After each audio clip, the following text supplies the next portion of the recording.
Am I audible to you? Yes, sir. Yes, sir. Okay. We are giving your introduction. Just wait. Good evening, everyone.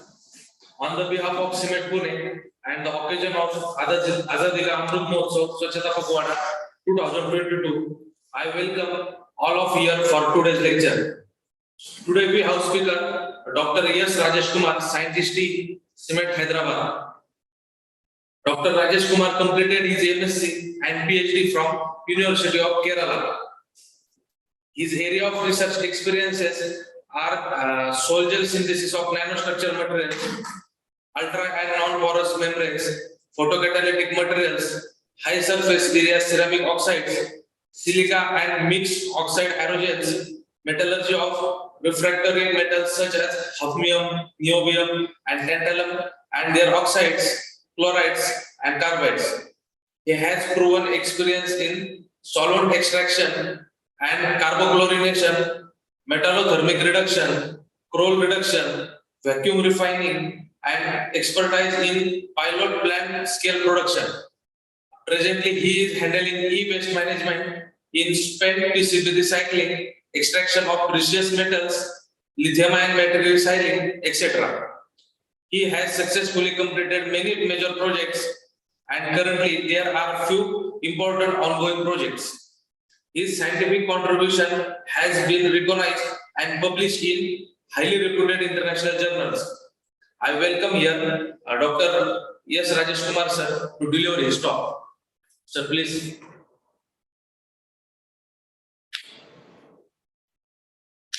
Share the screen. Share the screen.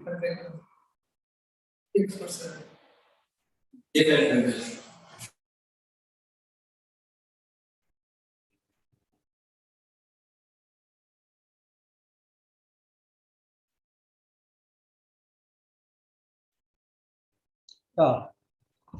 Hello. Good evening. Yes, sir. Yes, sir. My slide is visible? Yes, sir. Just make a PowerPoint. Is moving? No. No, sir, it's not moving. Share the slideshow. Yes. Now it's moving now?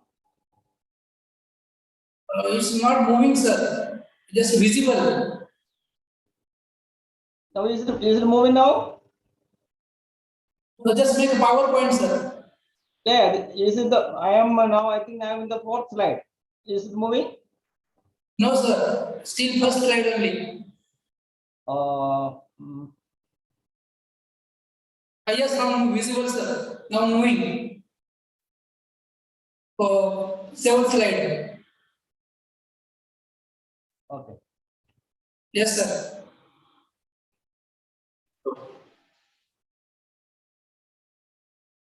Now is it moving?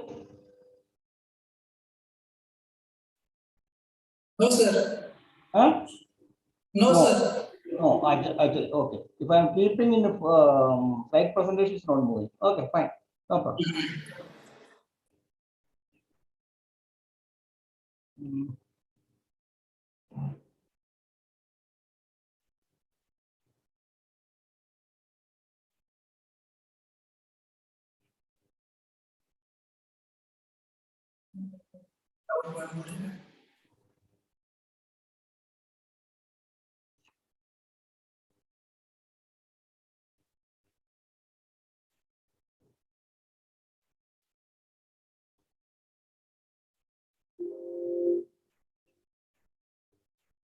Now it's moving.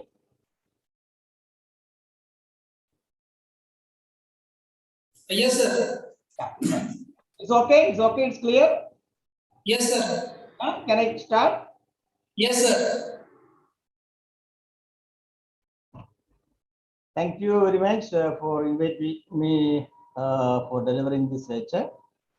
I'm so happy to interact with the participants, young enthusiastic students who would like to take our electronics materials and electronics world to a much higher heights. Good. So I think you will be now learning a lot of different aspects of electronics, electronic materials, the the R&D culture and all. So now, so you may be taking the role of Vishnu. You are all or Brahma, Vishnu, constructing the electronic materials and sustaining the use. Now I am into here as the role of Shiva. So once its use is over, how to destruct it, how to destroy it, how to dismantle it, how to recycle it. So in some aspects, I will be also talking about how to increase the longevity of the electronic material, goods, so that the e-waste generation is minimized. You all may be knowing any solid waste is a big menace for any local authorities, industries, because we have to handle this solid waste. One of the most important solid waste anyway, you maybe knowing, is municipal waste. In municipal waste itself, there are two types of waste. One is perishable waste, that is biodegradable waste, like our kitchen waste. And other part is non-biodegradable waste. It is not perishable waste. So it can have a little more time, because our food waste, second day or third day, it gives a lot of smell because it's already started leaking. But whereas the paper, glass, plastics, another part of this waste. Then comes to the biomedical waste. Biomedical waste is comes under the hazardous waste, because the toxins, the microbes are all come. It may a lot of negative impact to the environment, health. Then another one is industrial waste. So among this one, another emerging and most important type of waste is electronic waste. By name itself, we can understand it's a waste of electronic goods. The electronic, once its life of electronic goods is over, it comes to the electronic. It can be electronic or electrical equipments. Once the life is over, we call it waste. I won't consider this as after the life is over. Now, I give a definition because it become an e-waste when the owner has no use of it. Then it become e-waste. For example, your old mobile phone may be working, but may not satisfy your application. So it becomes e-waste. And sometimes it may be working. For example, that mobile phone become dead and the charger is there. So it also become e-waste, because the charger of the old mobile phone may not work for the new phones, new smartphones, and not may not be able to charge it. Then that also become e-waste. The electrical or electronic equipment, which is waste, including all components, sub-assemblies, and consumables which are part of the product at the time of discarding. So that's a definition given by European WWF directive. So it's a dump yard where just to see actually all the valuable parts are removed, and otherwise everything is dumped in a place. So these are PCBs which has more value compared to other things. Then what is the hazard? We are talking about the hazards. Why people are so much worried about this? Because the large quantities are coming out. The first one is the large quantities are coming out. Second is, if it is not treated properly, it gives a lot of pollutants, contaminants. It affects the environment and also the health of environment and health of the people who are working it and people are around it, and the society is affected. India is the third largest e-waste producer, and the growth is almost 10% by every year. Okay, that's good. it grows also. What is the problem? The problem, the most of the e-waste is going to the non-formal sector. They are using the primitive and hazardous methods. Because this primitive and hazardous methods, lot of toxic materials are coming to the environment. That's why the e-waste is high. See, 1.8 million tons. It was almost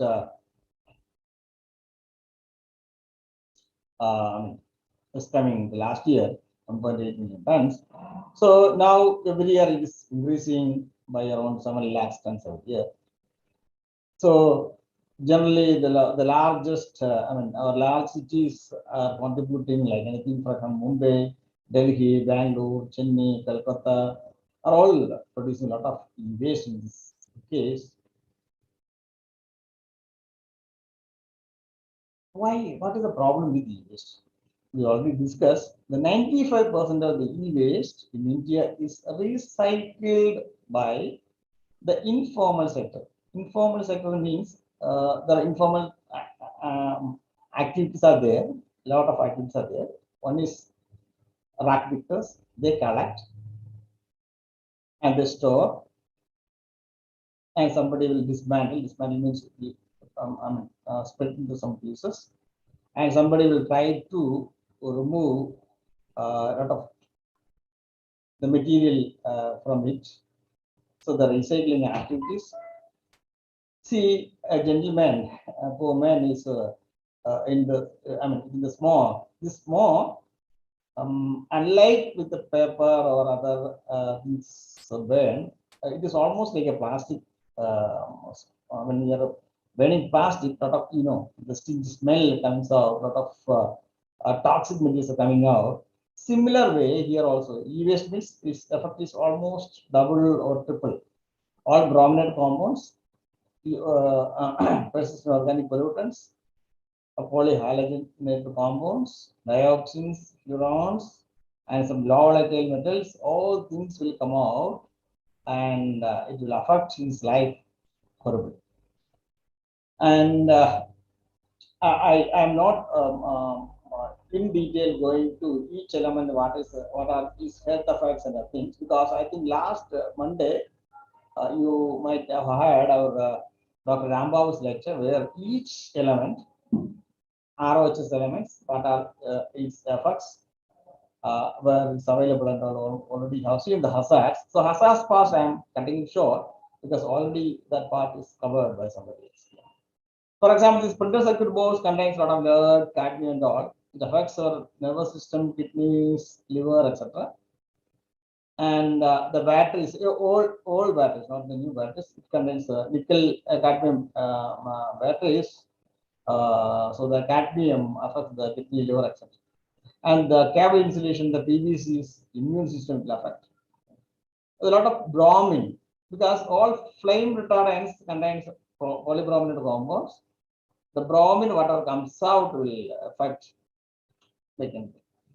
So generally, it affects the water quality. It affects the environment. One such example is that, for example, mercury comes out. Mercury, unlike other metals, it's not absorbed by vegetation. It leaches to water, and during the rain, it goes to pond, pond to fish, fish to human. So the health comes, the health effects comes back to us. Now, yeah, I'll just explain you how a material travels across the different sectors and coming back. For example, one simple example is if you want copper, or even copper, how the copper is produced, it has to be mined out and the ore has to be beneficiated. From that, it will go to smelting plant, it will convert to copper. Then after electrorefining and the further oxygen-free copper or whatever maybe the high pure copper is prepared, then that is drawn to wires or sheets or whatever maybe. Then comes to the parts manufacturer. The parts manufacturer, the different components and parts, then it will come to a product. For example, it may be a laptop. Then it will come to a sales division. Then it will go to a user. From the user, the material travel from the mine to the components parts and to the product, and product after sales it comes to a user. The user maybe you or me. So we are using that one. Then we have some regular maintenance of that one. If any problem, simple problem is directly the regular maintenance will do it. And we don't throw even a simple problems, we don't throw. What we do the repair and maintain the equipment, and again the user will be using again. Then another sector is that actually another sector, second sector is the reuse of this equipment. Reuse, for example, you have the laptop is there with you, and you found that the laptop specification is in features not meeting your requirement. For example, I have to load my AutoCAD, and the process speed, space, RAM capacity is not enough to take care of that. Then what I will do? I will give this laptop to somebody else, so they can reuse it. He doesn't want, he wants to use it for simple PowerPoint presentation or some Excel. So he doesn't want higher specifications. So he can use the same equipment without much problem. So that reuse. So first circle was repair and maintenance, and the user himself is using. The second one is the system is working, but it's not satisfying the requirement of the user. So it goes to a reuse. It will come to some. It will go to another sector. Somebody again sells back, and somebody will use it. And then what will happen? Okay, it got, it's not working, or something, some problem happened. So it has to go to another sector. A person will take it, and they will do the remanufacturing or refurbishing. This is another sector. The refurbishing is another sector. So the refurbished products again will come to the market. Again, some go to service provider, and some user will buy and use. So then the last, we found that it is beyond repair and beyond refurbishing. It is not worth to refurbish it. Then you will go to recycle. So this is the circle. And there are certain countries, I think France, they already made a law. Any equipment, if it is refurbishable or repairable or refurbishable, then don't send it for recycling. So by this one, you are increasing the life of the product, the longevity of this electronic equipment. So that's one. So first, there are one material. See how it travels back. So well, repair and maintenance and reuse, refurbish and use. The material is not undergoing any change. But when it's coming to recycling, what exactly you are doing?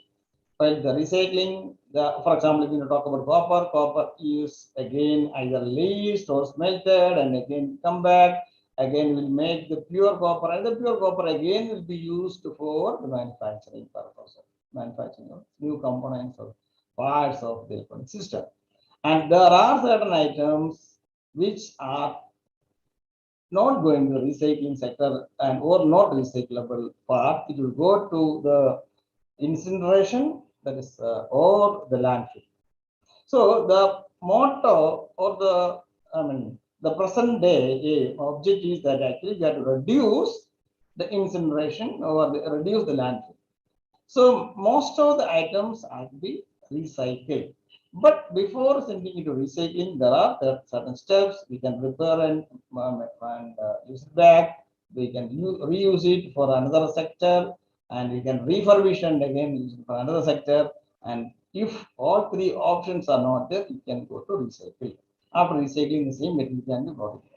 So regarding the metals, the property of whatever metals recycling back will be almost equivalent to the virgin material.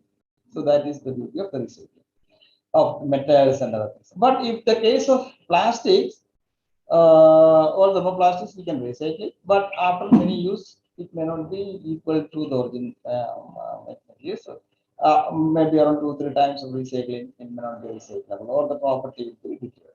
So that's it.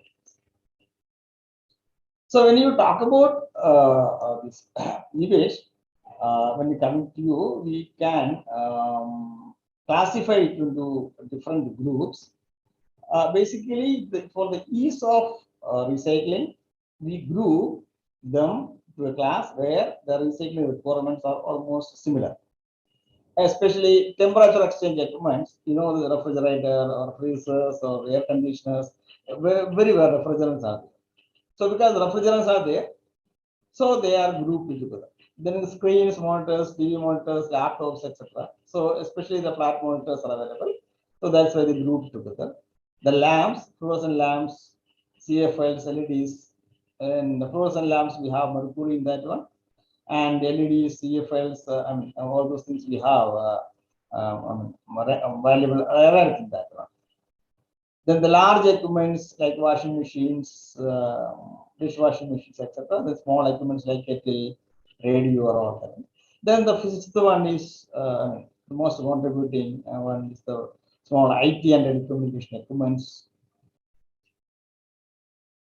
So large household, some of the examples you can see, and small household items, you can see some of the examples. It includes the carpet sweepers, vacuum cleaners, and other appliances, toasters, fryers, all those things comes into that. Then IT and telecommunication equipment, a lot of the stores will come, radars, CCTV camera items, all those things come there. These are all some of the consumer equipments, and that comes under this one. Lighting equipments are also another category.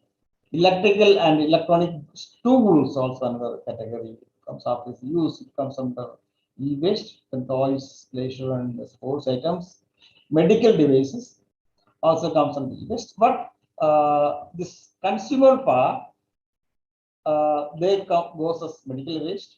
These are all equipments will come to the e-waste.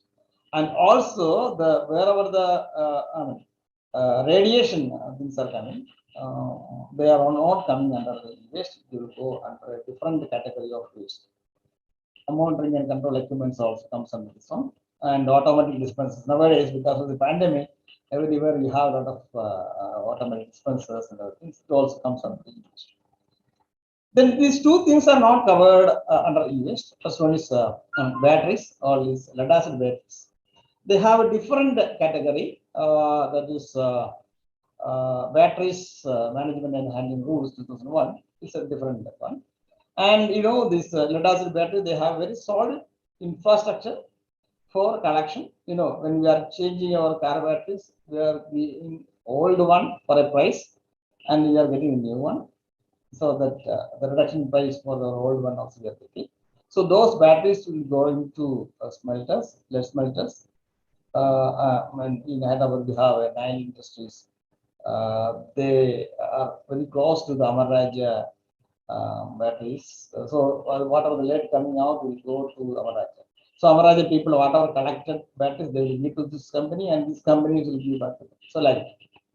So again, the radioactive waste also come under a different act, which is Atomic Energy Act 1962. So that rules are completely different. So, for example, any for radiology purposes, the radiation source, the cobalt 60 are using, but after use, we are not supposed to send to e-waste recycling facility. You are supposed to send it back to the DRC for the further disposal. So it's entirely different. So now, so we already told that electronic goods, electronic equipment become a waste after its use and when it stop performing. But for accounting purpose, for a government to just account whether the discarded e-waste has come to the recyclers or not, they kept some lifetime for the equipment. Some of the lifetime. For example, mobile phones, 1 to 3 years they kept. PCs around 2 years. No, of course, they are all using. My PC I am using for the last 7 years. stop. But the government has kept it a year for 2 years. Yeah, 3 to 5 years. Television 0 to 15 years. But in 10 years, I have changed 2 times my television. That's a different thing. Refrigerator, washing machine, IT accessories are very fast. Like that. So these are the, what the time period that they have stipulated in our e-waste rules. This is basically for calculating what is the quantity of e-waste supposed to generate after so many years. So for this, only for the calculation. So now we come to e-waste management rules. So whatever the e-waste generated, it has to be collected back, dismantled, recycled, and to be treated properly. For that, certain guidelines are already available. So what is the evolution of e-waste rules? See, in 1986, the first rule came, the Environmental Protection Act. It has nothing to do with the e-waste. That time, even European Union also, they are not talking about e-waste much. But this is the General Environmental Protection Act. Then National Environment Policy Act came to 6. At that time, almost hazardous waste rules also came to in 1989. Then it's amended in 2003 and 2008. Then the last decade of last century, the European Union and other developed countries, e-waste they were talking high, and the ROHS came into existence in most part of the law, and lot of restrictions on the export of electronic goods. Then our country also started thinking about e-waste rules. The first rules came in 2010, but it was not strictly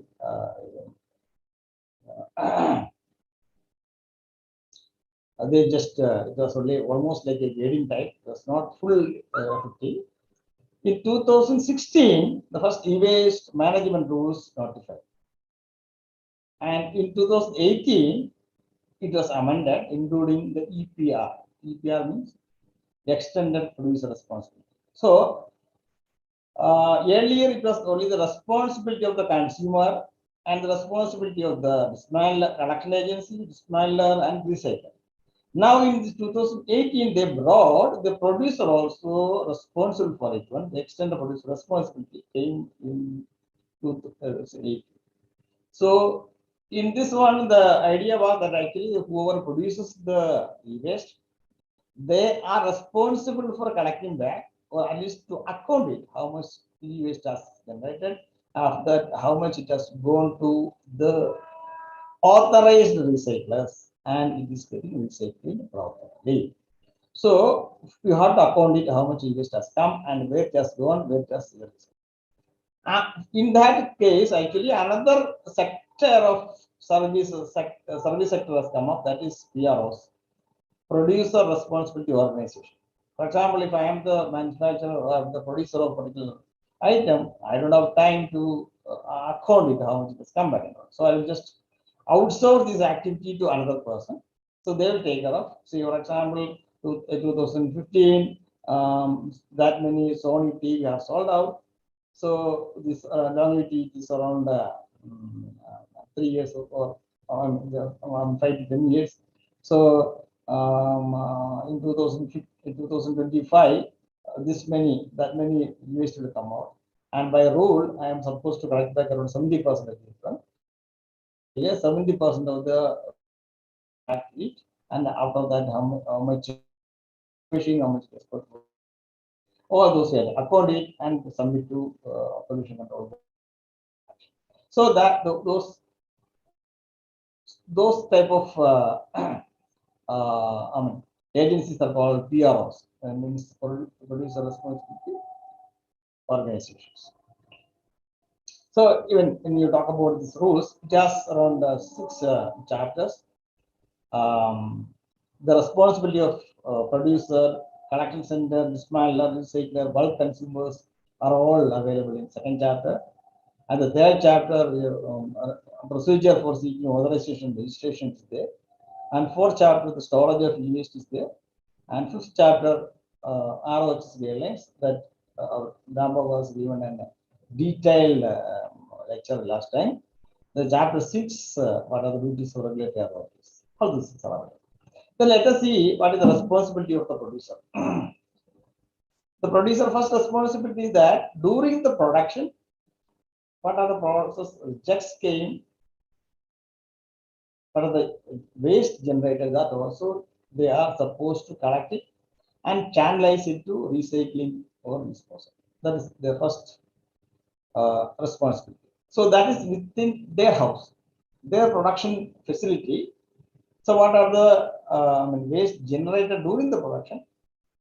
They have to collect and send it to disposal. That's first responsibility. Second responsibility that so now the equipment they are sold out. It is with their consumers. The consumer has to bring, give it back for their.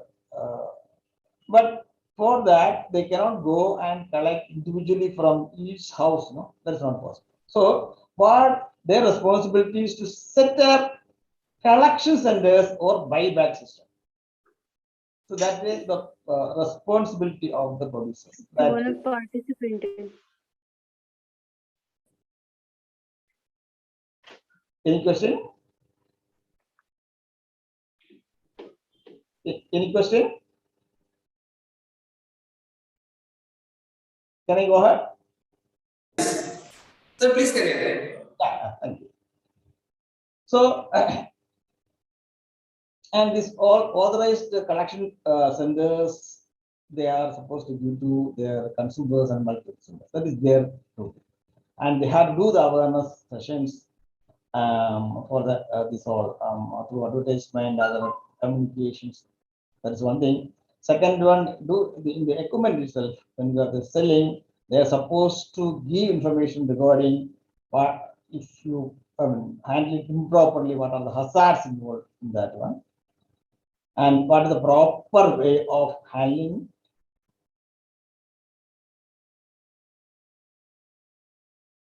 So and they have to give information that this waste should not be mixed with the garbages and the municipal waste. So these are their jobs, their responsibility. Say these are the amendments in 2017-18. That means they are supposed to get around 10% of the waste generation. They are supposed to collect it back and account it. And every year increase. Second year it was 20%. Next year was 30%. Now it's around 50% they are supposed to collect back. And last 2 years, because of the pandemic, the 30% continued even for the next year also. So this year actually government and producers have come to that they will be increased to 40% this year. And of course, in 2023, over 70% of the e-waste supposed to be generated, they are supposed to collect it back and account it. That's the process.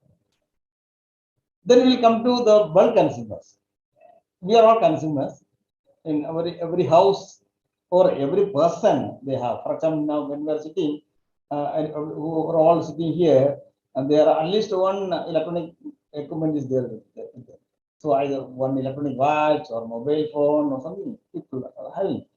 And in your room, you may have a laptop or a computer. Is that electronic? They all will become. But when we talk about, for example, cement as an office, how many computers we have, how many laptops we have, how many other types of electronic goods we have. So we can be categorized under the bulk consumer. The household consumer and the bulk consumer. But bulk consumer, they can easily, systematically identify what are the e-waste generated. They can collect it at a particular place. They can arrange the transportation to the next nearest dismantling center and thereby recycle. So that is the beauty. So they kept a separate responsibility bulk consumer. This is true for the bulk consumer like all IT industries, hospitals, schools, colleges, universities, R&D organizations, government offices. They're all comes under the bulk consumers. So everywhere, before June end, every year we have to fill the form 2 and we have to submit to the nearest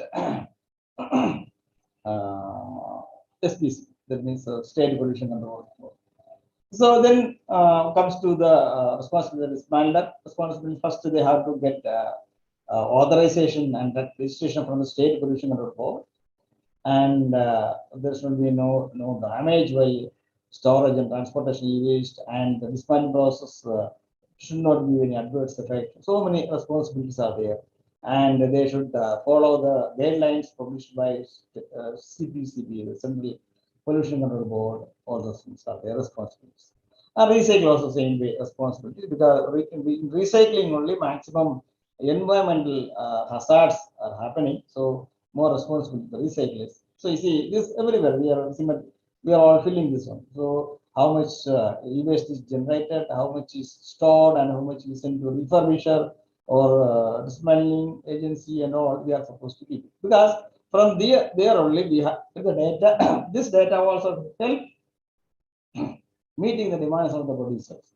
So that's why it is compulsory agreed.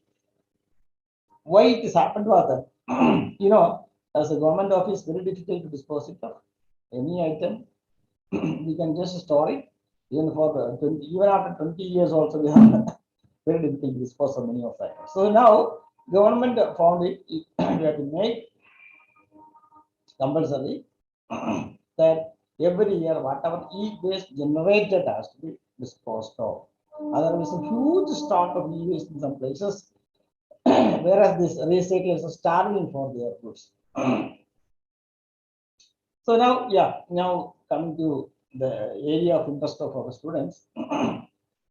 So now the so in order to understand what is the feasibility of recycling, first we should know what are the important materials available in electronic equipment. So because after this use will be waste, so before that is what are the elements available, then only we can identify whether it is feasible or not. E-waste, if you take, is a combination of lot of heterogeneous materials. Unlike other mechanical equipments, there are a lot of metals, maybe one or two types of metals or alloys available. But here you have as many as 60 elements in an e-waste. So many different materials, components, parts, then together and equipment. So a lot of different materials. There can be bulk materials like aluminum, copper, iron, glass, plastic, all the bulk. And we have very scarce material like engine, so very thin layers. We have different types of batteries, whether lithium battery or now that's nowadays will be a lot of different types of lithium batteries available. Earlier days, even other storage is also there. Then even some materials like rare earth elements, indium, platinum group metals, precious metals like gold, silver. Then you have your loudspeakers, vibration units, and in the storage devices, you have a lot of hard disk also. You have NDFE magnets, current magnets there. There are different types of magnets. See, starting from aluminum, now this we are talking about the NDFE magnet. So the different types of materials are available in an industry. But the most important aspect is that actually the 75% intrinsic value of waste is nothing but gold, copper, palladium. For example, if you have around 1 million mobile phones of our sizes, from that you can get almost around 24 kgs of gold, 250 kgs of silver, and 9 kg palladium, and 9 tons of copper.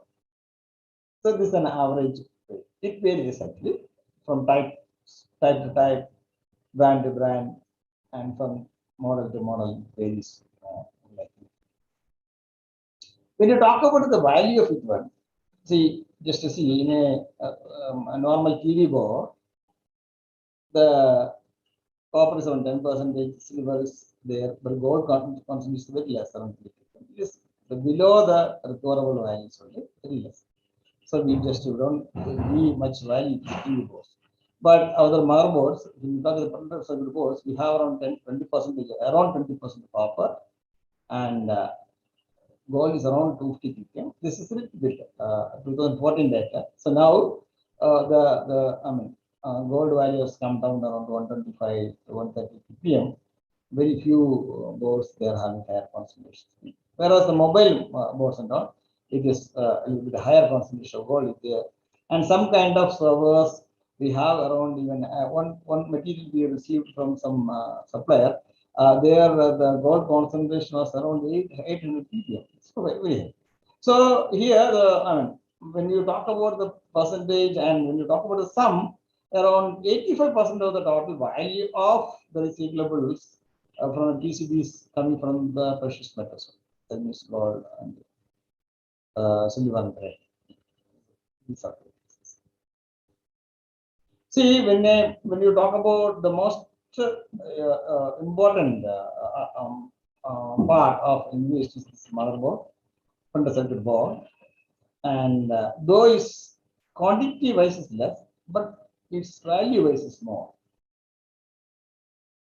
You just see the we have three different types of materials. We have metallic materials, organic materials, inorganic materials. But around 65% of total value comes from the gold. But to get the gold, see, we had to remove all these other type of metals and non-metallic inorganic fillers and organic materials are there. All you have to remove and you have to get this gold, silver and gold. See, informal sector, what they do, they are interested only in this gold and silver. Rest of the things, they will just dump it or incinerate it. During the incineration, a lot of gases comes out, leading to the pollution, and with the leaching, a lot of other toxic elements are coming into the environment. So that's a problem. So when we talk about the plus and minus of the materials, when some item comes becoming used, this is the general flow sheet of the material. The raw material become electronic good instrument, and they will sell it, they will consume it, and it will become e-waste. And e-waste is just will see whether it will go for recycling or refurbishing or reuse, whatever it may be. Some other things will go for landfill disposal, and other things will go for the processing. This is the W play from that you are getting back the products and the materials, and it will go for the creation of a new product as well. So these are the mantras of English saying. The first is to reduce the consumption of e-waste. I mean the electronic consumption. So it is so very difficult for us to implement it. For example, if you are telling your children, no, why you want throw this mobile phone and buy a new one, you will just call back, Papa, I want a new one. That's why it's very difficult to reduce it. But the first mantra is reduce. Instead of keeping two mobile phones, you don't buy a new one until otherwise the old one performs better. So reduce it. Second one is reuse it. That means even if it is not useful to you, you can use to somebody else. They can use it for a different purpose, maybe as a lower purpose. So, then you can do the refurbishing. So by this reuse and refurbishing, you are increasing the longevity of the equipment, thereby reducing the use. Then the fourth one, if it is not possible, reuse, and refurbish, then you will go to recycling activity. The recycling activity, you are getting the materials back, and you will again produce the new products, and will come back to circle. So it's a circular economy is very important aspect. So these are the general flow sheet of any equipment will come from the for recycling plant. So a mixer EEE is coming. The manual sorting will remove the batteries, paper, external cables, etc. Then we go for a first shredding. Then we go to magnetic separation. Ferrous items will be removed. Then we go further shredding, magnetic separation, ferrous metals, then stainless steel separator with a higher magnetic separation with a lower magnetic field. It's a higher magnetic field. Then strong magnet. Then we go for eddy current separator. In an eddy current separator, we can separate plastics, rubber, glass from the metals. And the metals what are coming is aluminum, copper. You can separate them by separation. This is a general flow sheet in a e-waste plant. See, just when you come to a refrigerator,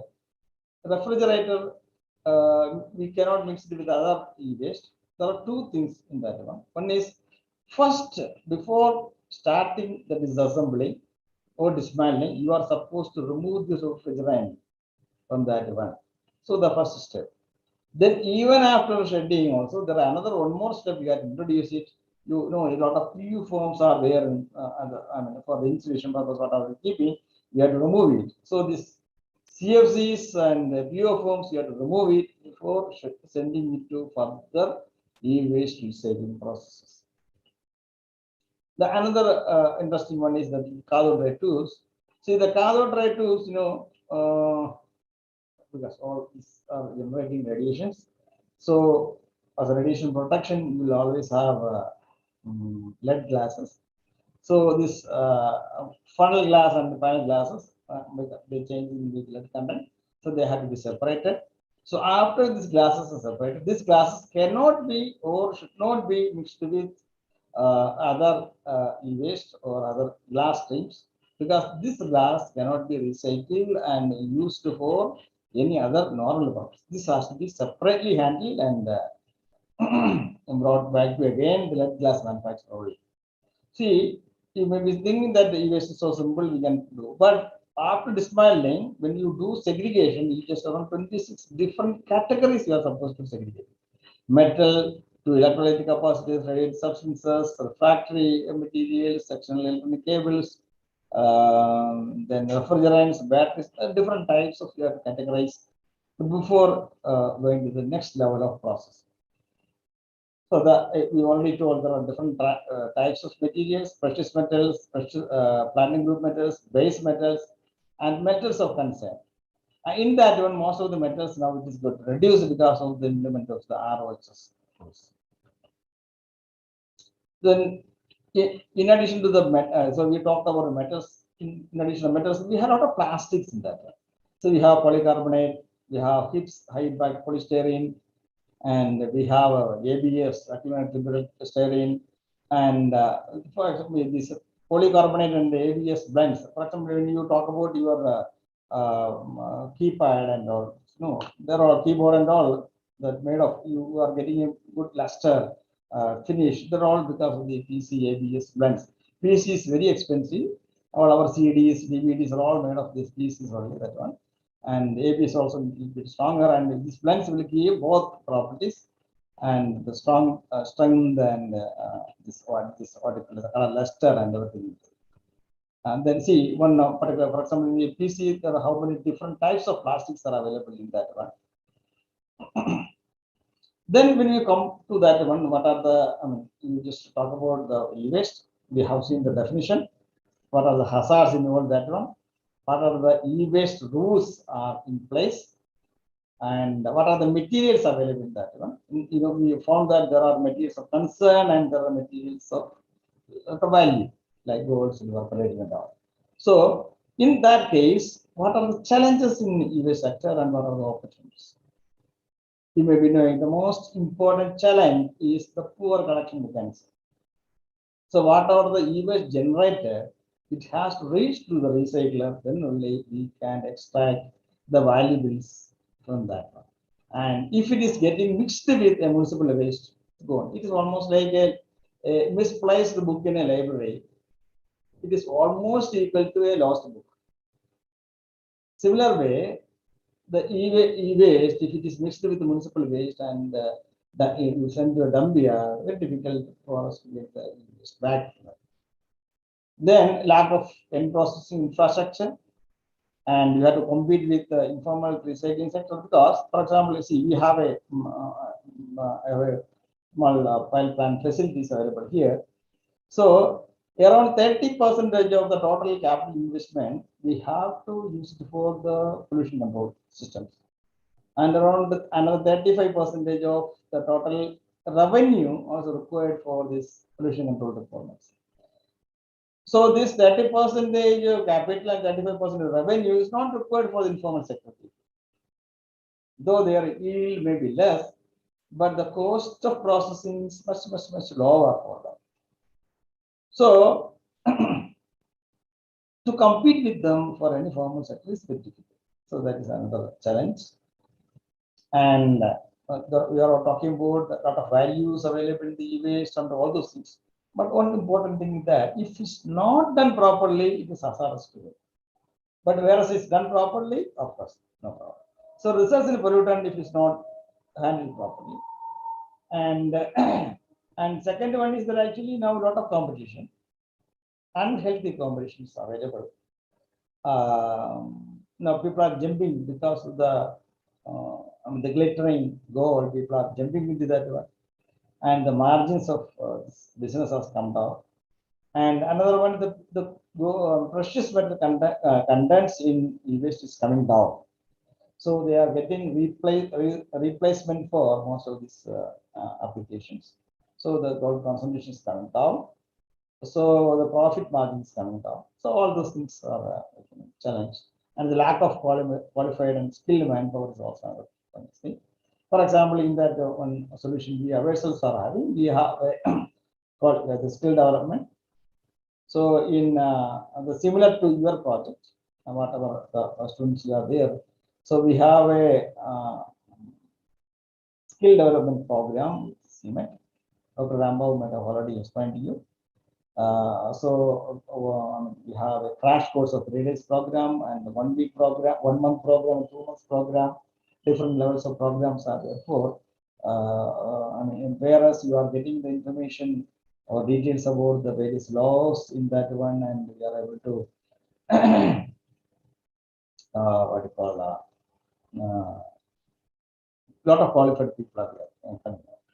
That's one. And in CMAT, in collaboration with IIT Hyderabad, we are having this what we call MDAC program, IIT post graduation program, where a 2 years program where we are training all these students, and they are only a project also on the industry recycling, and a lot of people are coming out. So solutions are also coming.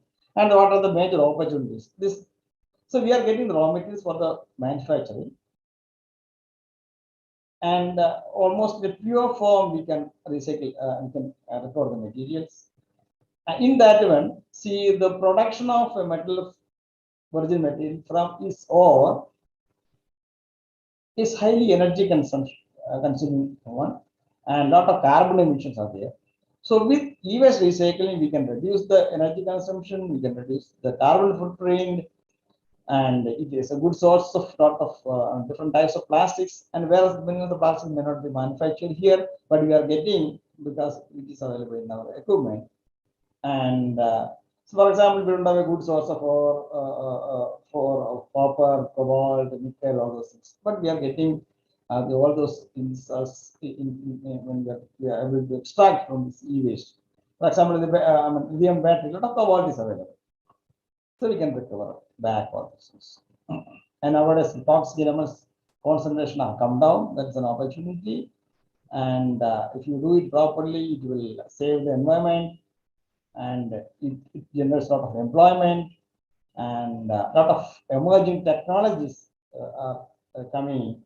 So new technologies are getting developed. It's an opportunity for people like us, R&D sector people also. So I would just want to show two examples of recycling facilities available across the globe. So this is a state-of-the-art facility in Europe. It's a Umicore. Some of you might have heard that name. It is in Belgium, and it is almost an island. Integrated smelting plants are available. So they are recovering almost 17 metals, different types of metals. And the output of precious metals is almost equal to 10% of the world mine production. So that is not a small quantity, it's a very big quantity. 350,000 tons per annum. So this precious metals are coming out of it. So this is, but here they don't take the e-waste, they will take only the high value e-waste, like printed circuit boards, batteries, etc. From that they will report the materials. So that is the process. It's a beautiful project. It's, our dream, almost a dream project. Like that. So like that, we have facilities in Germany, in Japan, and a lot of places. So another example is that a facility in China, there they have created a big facility where lot of companies are coming up. So around 120 companies have come. All the different types of recycling facility they have, the collection, dismantling, recycling, all those coming to one campus. All those things are available. For example, in e-waste comes to you, and dismantling, the plastic recycler is near to you, a metal recycler is near to you, a gold recovery person is near to you, silver recovery person is near to you. So you don't want to run around it. So everything is available in one place actually. So in that ways, here in their e-waste they will take it, and around 400,000 pounds of copper every year, and aluminum, a lot of different, even including the bulk metals they are recycling. They have facilities for everything. You can rubber, plastic, even vehicle, whatever metal, all waste you can do. Such facilities are there available in the world. So there are some examples we have. There are examples they are doing properly. And now we are coming to the third phase of our today's talk, that is what we do in this unit. So we have a center of excellence in US management. It's an ambitious program where we have an innovation ecosystem, where we have incubation facilities where the startups can come inside and get trained and they start their work. They can utilize our facilities, and they can mentorship is available there, and the industry ecosystem is there, and the capacity building, the training, skilling part also, and the awareness programs. And of course, today's lecture is also an awareness program where the people come to know what is e-waste, how to handle it, what is the importance of handling this properly. So in the technology part of view, we have spent with the PCB recycling technology, lithium and battery recycling technology. We are the pipeline facilities are being established, and spend magnet recycling where neodymium unbound magnet where neodymium dispersing, residuing and all we are recovering from that one. We have end of life solar cell recycling activities are there where we'll recover all the valuables from that end of life thing.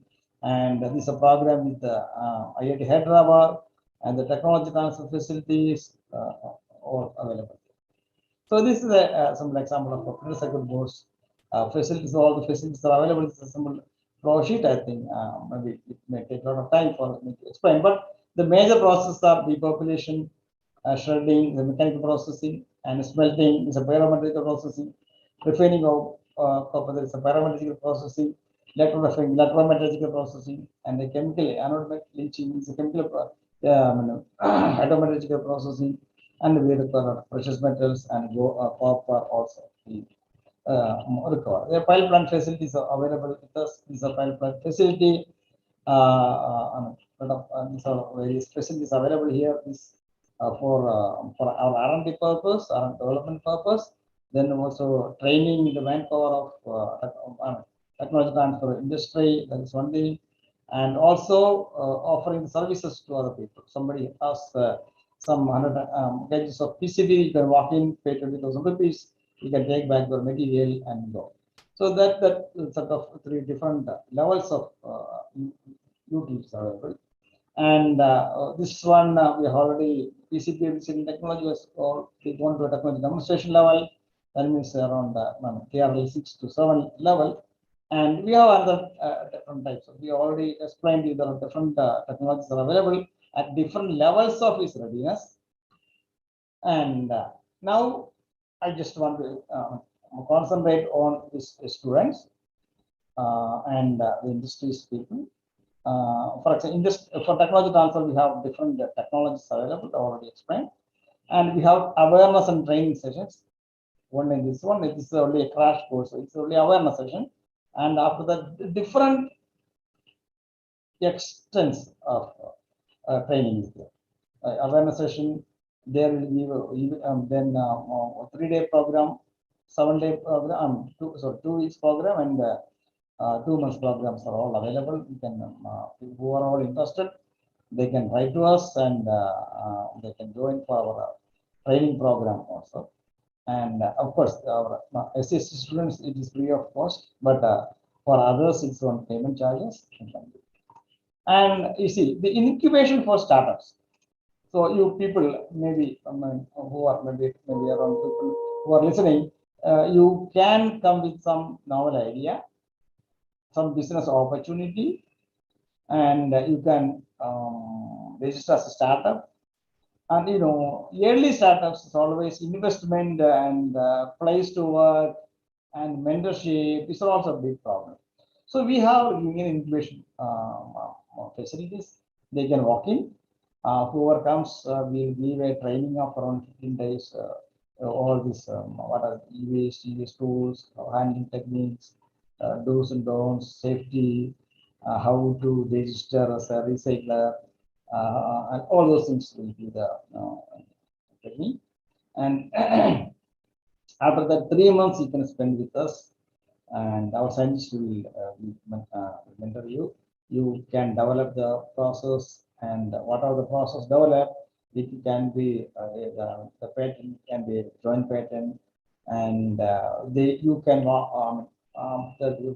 establish the facilities. Your facilities you can go. Other if you want to continue, definitely one payment charge will continue. So this is a good facility for these young entrepreneurs who are interested either for training or for incubation purpose or startup purpose. You can join with CEO. And we also offer the consultancy services. For example, the small recyclers for all there you can come and for small consultancy will do it. Then processing materials on gradual basis. And also another important thing is the grant challenge. This is for the universities and academic institutions. For example, some of not all the programs we do it. Some programs where we don't have solutions and we don't have expertise will give us a grant challenge. Recent one example is that actually the process lags developed generated during the smelting process. We found a solution with collaboration with NIT Warangal, where they have two solutions. One is for construction activities as a partial replacement of cement and sand in mortars, and as a micronutrient. Of course, a lot of steps are there to check it whether the micronutrient activity, whether toxins are coming or not, or only the nutrient while is only coming. So that is one aspect we have to study. Otherwise, the two aspects are coming and is ready for the patent. And yeah, for MSMEs, this is the incubation program. Actually, this is every month 25,000 rupees you have to pay for this incubation facility for 3 months, around 75,000 rupees. And for the training purpose, of course, it's at a very cheaper. For a crash course, around 3,000 rupees only, and for 2 months program and 2 weeks on chargeable basis to there. And whereas for our SST students, actually, for this training is free, but a startup, of course, you also have to pay. And and this means we'll handhold over 3 months.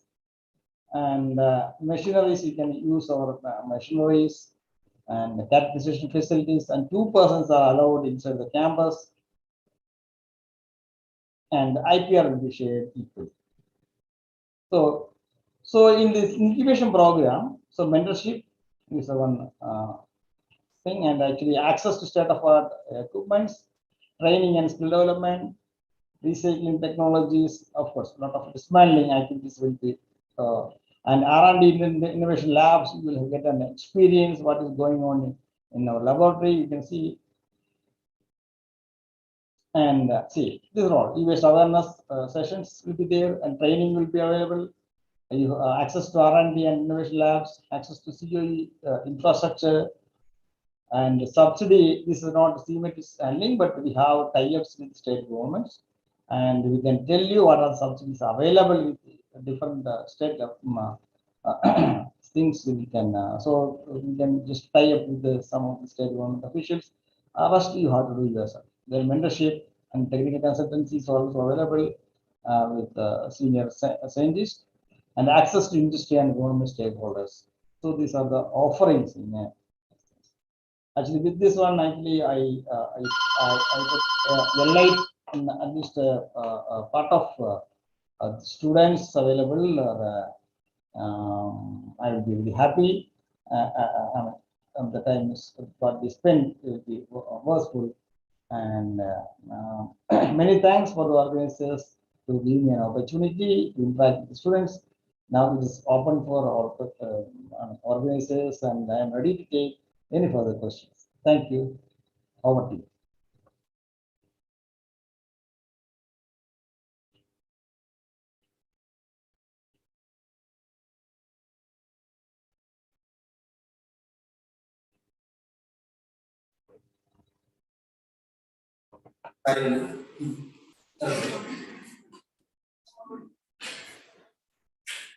Now the session is open for question and answer. If any participant have any question, then ask.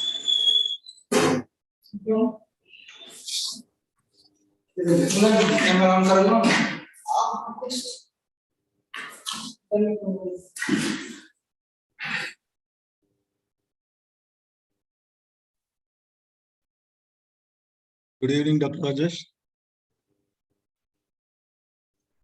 Good evening, sir. Yeah, it was wonderful. Thank you so much. Just want to have one quick question. For example, regarding whatever we are doing at CMAT Hyderabad, regarding the plastic, we are just giving it for reusing to the concerned industries, or how do we go about it? Actually, the plastics, most of these plastics,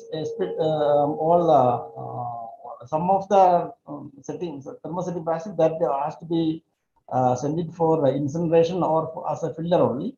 All other things can be, we can,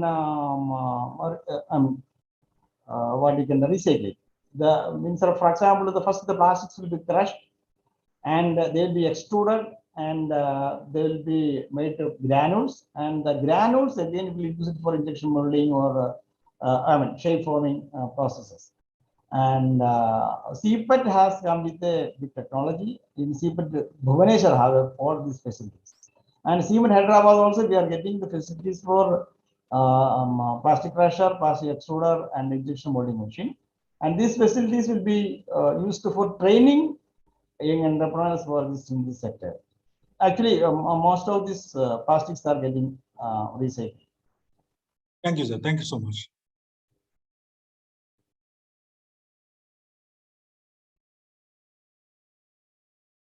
Sir, I just want to ask you that is there a possibility of extracting some oil or petroleum from plastic, and will that be environmental friendly process? There are certain plastics which we cannot recycle it for further original use. So those sort of plastics we can go for a pyrolysis program. The pyrolysis, actually we have a small setup with us. The pyrolysis will get the oils which are having high calorific value. So the plastic what we tried here is PCBs, but PCBs and there is a problem because the oil contains a lot of bromine. So whatever, even if we use say supplement to our diesel or furnace oil, so the bromine will come out during the incineration. The bromine, there is no provision for scrubbing that bromine from such uses. So that we stopped using. Other plastics definitely we can use. But wherever the flame retardants are there, this bromine is a big problem. So directly we are going for what is smelting, whereas the calorific value of the plastics are utilized to generate the heat inside. Other plastics definitely, as you told, we can get the oil where its calorific value is almost equal to furnace oil. Thank you so much. Thank you.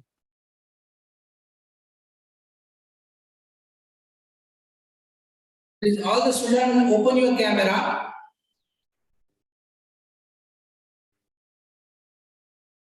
Rajesh Kumar sir.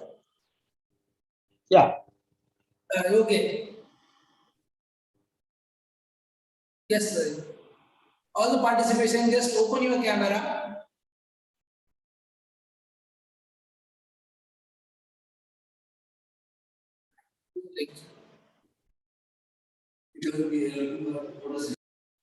If We are taking a photo session here.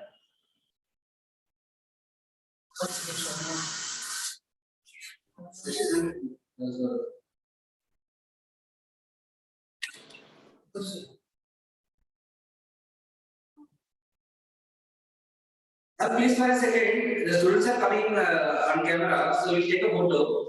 Then we'll session will close. So, you see. I'm Ms. Sally Shankar, project staff on MIT sponsored project entitled as Creation of R&D Culture in Electronic Materials among SC, and women students in Maharashtra at CIMET Pune. On behalf of project team, I would like to express my sincere thanks to all Indian participants, faculty members, and the students for joining in the webinar. Also, I would like to express my deep sense of gratitude and thanks to today's guest speaker for this session, Dr. S. Rajesh Kumar. Sir, it is very informative and interesting talk. Thank you. Thank you very Thank much you. for thing. Actually, any students have any doubts or any further information, please write to us. And if they are, some of them are interested to join for our training programs also, please give that Yes, sir. information. Yes, sir. If you are sending any problem or query from the student, we definitely share to you, sir. Thank you. Yes, sir. Yes, sir. Thank you. And now I announce that session is over.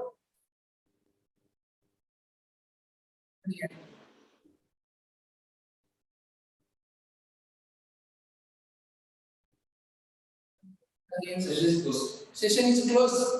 Okay, thank you very much. Thank you, sir. Yes, sir. Thank you. Thank you, sir. Thank you so much.